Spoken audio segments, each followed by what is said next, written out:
Okay, welcome to NuclearTutorials. This is our first tutorial, so we're gonna kick it off pretty good. What I'm gonna show you here is how to make a pretty basic signature for any of you new users to Photoshop. First I'm gonna do here, copy the image, press Control N, enter, and Control V again. What you do is you instantly get your image pretty fast. And when I try to do Magic Wand tool, which is over here, and I delete it, I just cut off part of the render, so that's not gonna work. So we're gonna X that out. If this ever happens, you can probably just print screen, which is at like the top right of your keyboard. Control N, Control V, and there's your computer screen in a picture form. So now what you can do, I'm gonna cut out the image,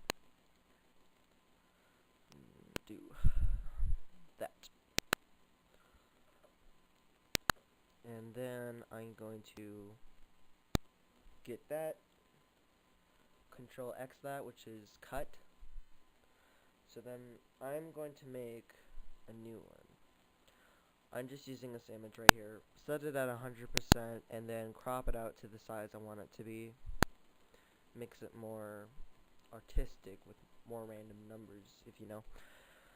Alright, so this is what I call an anime type of signature. You use it really for renders and stuff, and it's pretty fun.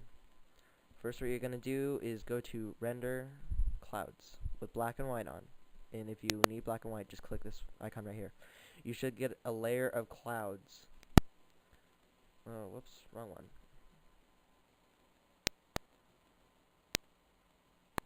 We want to make a new layer, which is that right there. There's no keystroke to instantly get it. Move that right there.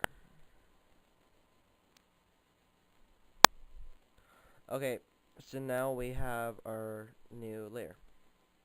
Alright, so now since we cut out the render, free transform it by going to Edit and free transform, or Control T for short.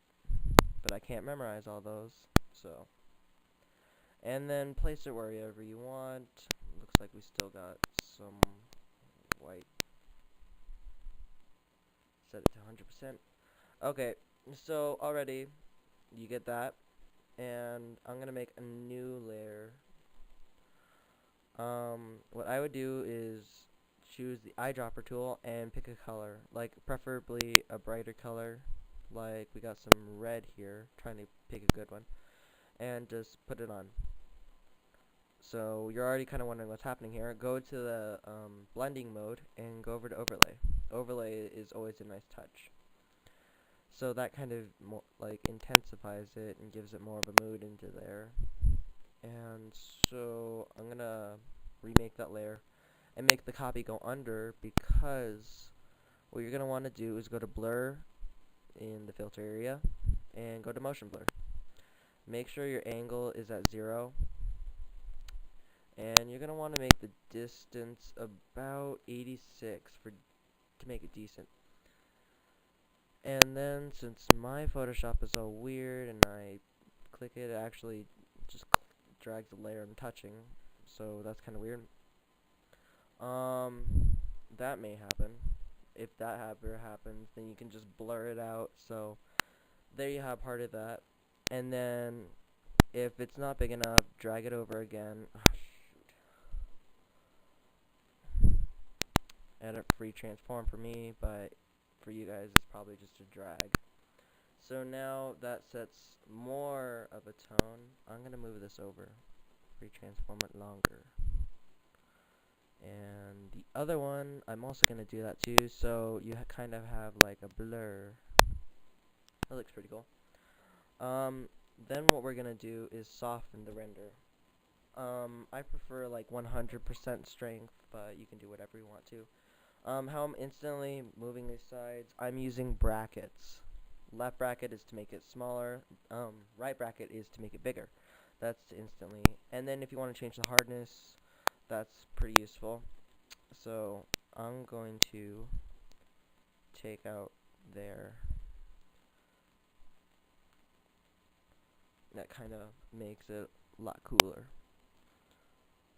Okay, so then I'm going to take the layer again and put it below the original one, and go to Filter, Artistic, and then go to any one of these.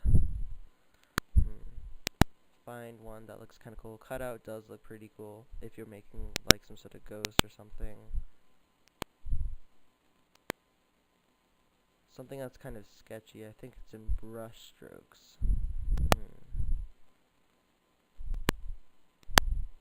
Spattered strokes, yes, that's what I'm looking for. Probably want to keep it at 10 spray radius. Don't want it really extreme. Probably at 10 length and 14 radius. Stroke direction doesn't really matter.